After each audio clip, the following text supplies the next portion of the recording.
Kennedy was also fighting with the state of Israel. Israel was demanding to have nuclear weapons. Kennedy was opposed to their having nuclear weapons. After the murder of John F. Kennedy, Lyndon Johnson agreed to Israel's having the nuclear bomb. Another factor in all of this. One of the issues has always been in the JFK assassination researcher community is that people view the assassination through a particular prism. So, for example, the House Select Committee on Assassinations, formed in the 1970s, focused almost solely on the role of organized crime. And you have an official finding by that House committee that organized crime was indeed involved in the assassination of President Kennedy. None of that, of course, is reflected in the documents that were released yesterday. I have long stuck to the theory that I published in my 2013 book, The Man Who Killed Kennedy, The Case Against LBJ, that it was Vice President Lyndon Johnson who was at the helm of a plot that included the Central Intelligence Agency, organized crime, and Big Texas Oil, all of whom had their individual reasons to want to replace Jack Kennedy.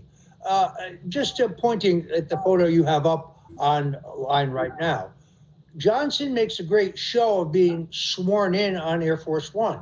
Why?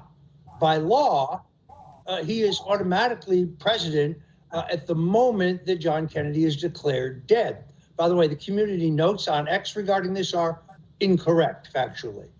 So no swearing in is required.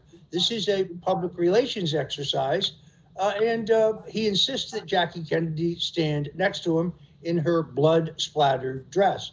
We know, by the way, at this point, she's pretty heavily sedated. This is to connote the authority of the U.S. government onto Johnson. But we know from the memoirs of several Johnson aides that Johnson's greatest fear was that Robert Kennedy, the Attorney General, would suspect foul play and Johnson's own involvement in that foul play. So each one of those entities, whether it is Lyndon Johnson, who is under investigation in 2 corruption investigations, the Billy Saul Estes investigation and the Bobby Baker investigation, Johnson knows he's about to be federally indicted. He knows he's being dropped from the 1964 ticket.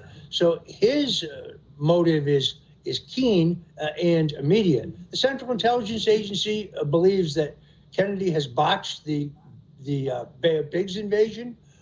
They blame him for that. He blames them for that. In fact, those men who were storming the beaches in Cuba were supposed to be afforded air cover from 29 Panamanian flag bombers piloted by Cuban pilots.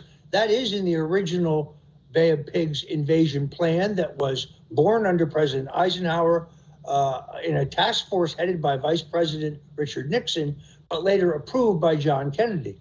Why the Central Intelligence Agency cancels the air cover for the men storming the beaches, well, that hasn't been revealed in any of the documents we have seen so far.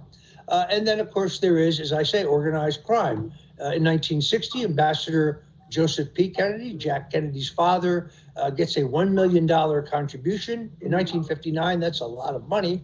And in return, agrees that a Kennedy Justice Department will stop the deportation proceedings against Carlos Marcello, the gangster who runs the mob in Texas and Florida, and also Santo Traficante, who runs the organized crime operations in Florida.